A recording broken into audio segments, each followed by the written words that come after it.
Davinci Resolve 18.5 is out, and you're wondering, what does Sully want to do with audio transcription? What does Sully want to do with relighting? What does Sully want to do with all of these new features? And you're wondering, how are you going to learn what Sully wants to do when he won't make a dang video?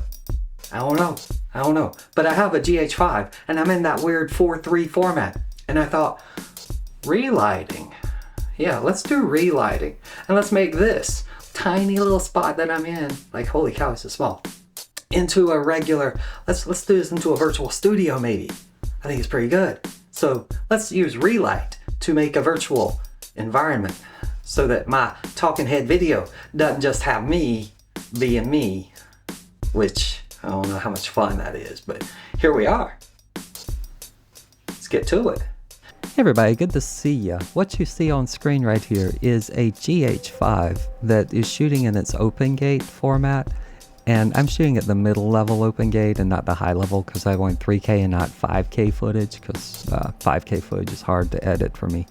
But anyway, this is 3328 by 2496, and what I want is to make a 4K video. So I go over to my inspector, I drop this down to 85, and I move this down to 162, yeah. So 85 and 162, and that gives me this black border and a 4K timeline. So if you notice, my timeline settings are for traditional 4K, 3840 by 2160. And I have this black border, and that's what I'm working with because I want some high-res video. And I'm going to stay inside this tiny little box, but I need to fill out this outer stuff. So this is where it gets really fun. And right now you can get a trial version of Photoshop, which has AI generation. And even if you can't get a trial version, what you would want is any of the online AI generators that have in painting. So first off, what you want to do, drop your footage in, make sure you get where you want your camera to be, where you want your actual footage to be. Then you go over to color grading. You give yourself a light color grade. In my case, I just went kind of a little harsh, but I kind of like this. It works. Simple enough. Then you're going to right click, grab a still, and you'll find it over here in your gallery. So grab still, find it here. Then you're going to right click on that and export. It's going to ask you for where. Just pick a place, but make sure it's a PNG and title it whatever you want. Export it. Then you're going to hop over into Photoshop. So you open Photoshop, and this is the newest version of Photoshop. It's still in beta, but you can get a trial run if you want. And you're going to open it and simply drop in your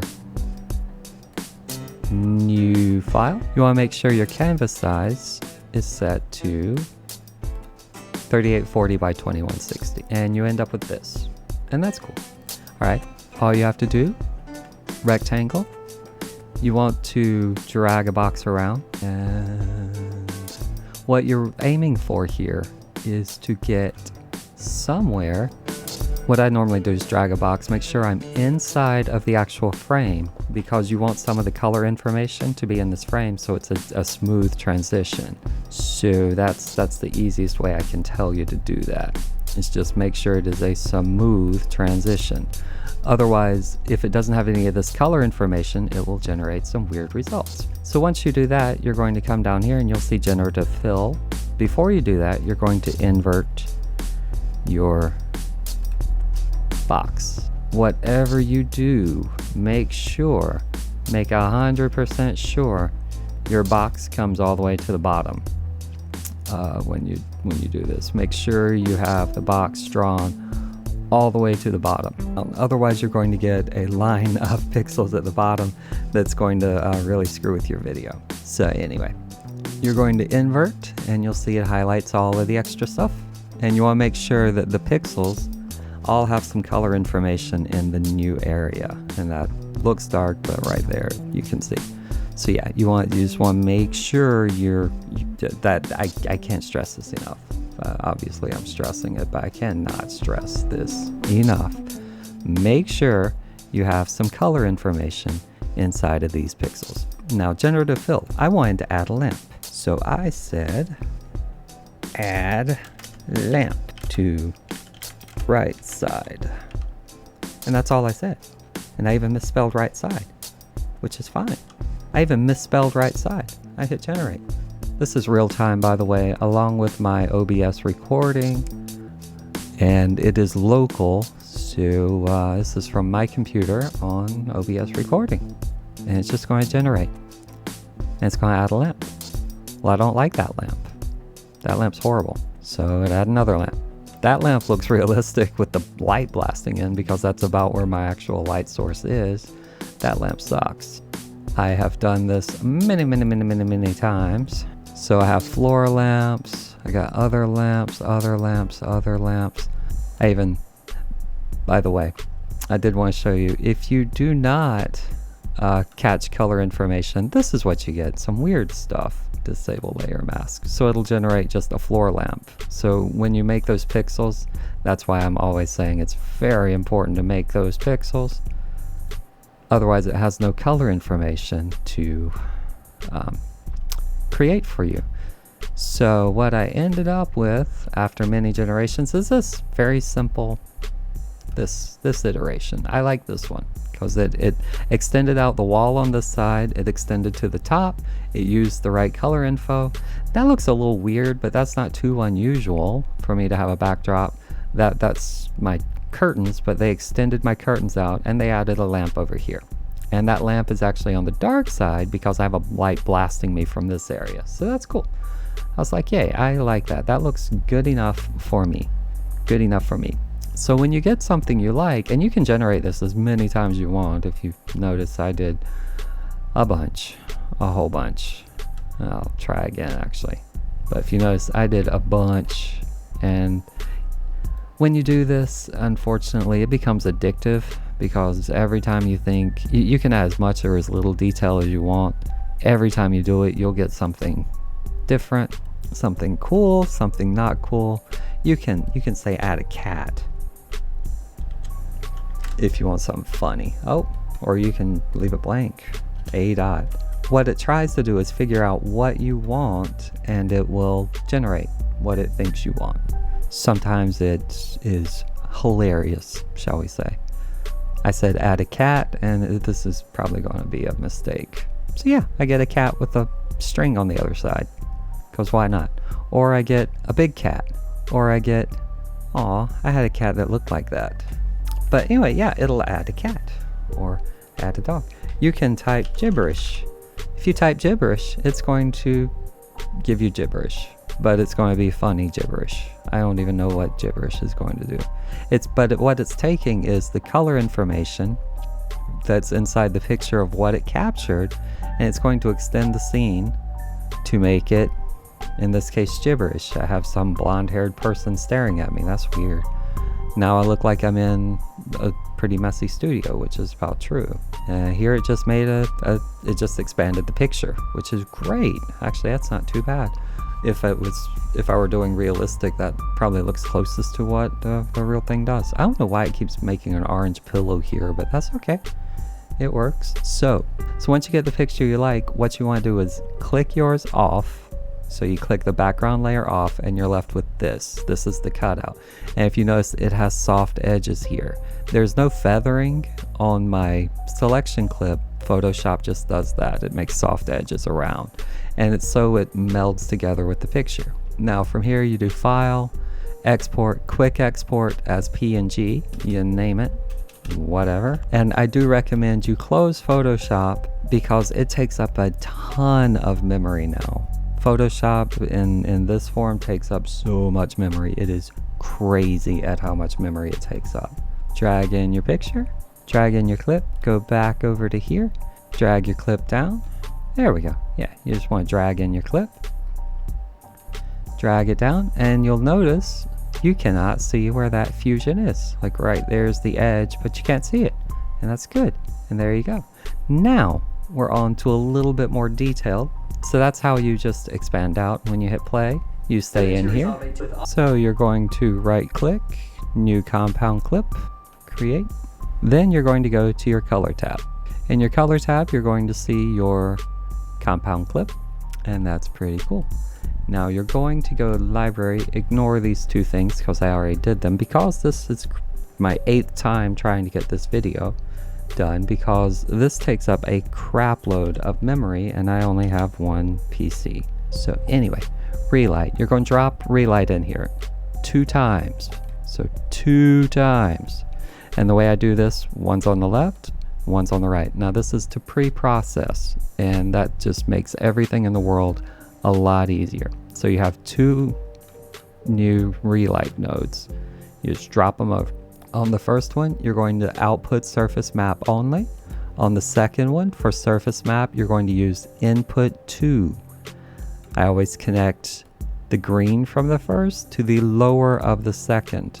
So that way this one does your output surface and this does your input and does your actual thing. From your original node, you're going to move that over to Relight, and you're going to move it to the new. So see this triangular situation? And then you're going to drag down. It's going to take a second and you're going to see some weird stuff happen, but that's just how it works. You do want to, on the second node, if you do Relight map preview, that shows you where your stuff is. Do this. Your first one sets up your output surface map. It goes into your second, which is your use input 2. That's that. Your original node shoots all of its video through that. So on this node, what you want to do is make all the changes you want. So if I want a blue light coming, or if I want whatever coming, it's going to be over here. Now whenever I see the light I want, which is just an orange hue, is what I want, you come over and yeah, you just make your changes. Once that's in place, normally I'm a little surprised here. You normally see a little slider and something you can move around. And of course, when you're trying to do this, it's not, but you can just down click light position and move it wherever you want, and that will move. If you turn on relighting map preview, you can actually see your light moving across the surface. I want to put it over by the lamp. I want it to be up by the lamp. Your z-axis is how far back or forward. Your x and y, or of course x and y axis. Y'all are smart enough for that. Everyone is. So, and you want to make sure source follows. So when you turn that off, now that doesn't look that much, but you see I have an orange hue here, I have an orange hue here. I did not have that before. If you click turn it off, turn it on, it adds just enough to make you believe that that is a real light source. And that's the whole goal here. It's not for drastic changes, it's not for drastic relighting, it's just for whenever you add something, or whenever you have something just moderate that you want to, you want to play with, you want to just add a touch. Now the thing is, when you do this and you hit play, you're going to get 1 to 5 frames per second. In my case, it might shut down everything I'm doing.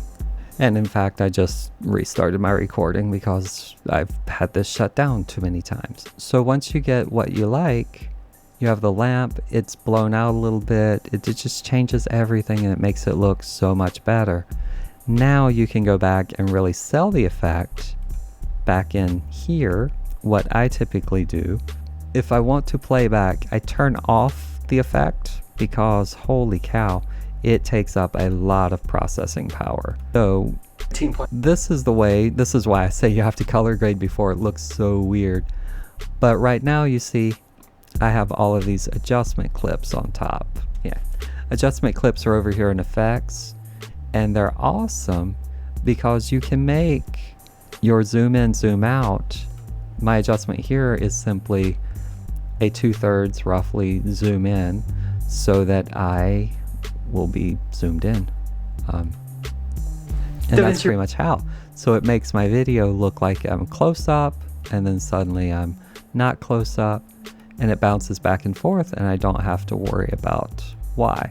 So that sells it because every now and then if I jump out of frame, I just have to zoom in, and that's all there is to it. and it just zooms in and out without affecting your bottom timeline at all. So you make all your little jump cuts, and there you go. So now you have, this is me as normal. This is how it was shot. Big shadow, orangey color. This is going through Photoshop, a little bit of color grading. Turn it on. And there you go. See, it's got that nice orange hue. It puts an orange hue in the background. It even lightened up my curtain and popped across the gold even, my God picture in the back. And just makes it, it's a little bit extra. If you've made it this far, congratulations. Once you get here, you just wish to export. And like I say, and I have been saying, when you do this, especially in 4K, when you go to export, it's going to take quite a while. So please, please, please, please, please, Relight is, unless you have a super duper computer, Relight is only for the tiny, you know, a scene here, scene there, 5 seconds, 10 seconds. I would not do it on an entire minute clip or longer, because it takes a long time to process. But as always, if you like this, like, subscribe, give me a thumbs up, let me know what you think, and yeah, we will talk to you later. It's good to see y'all again. As always, if this was useful, like, subscribe, comment, tell me where I've been, because I don't even know. And we'll see you on the next time. Y'all take care.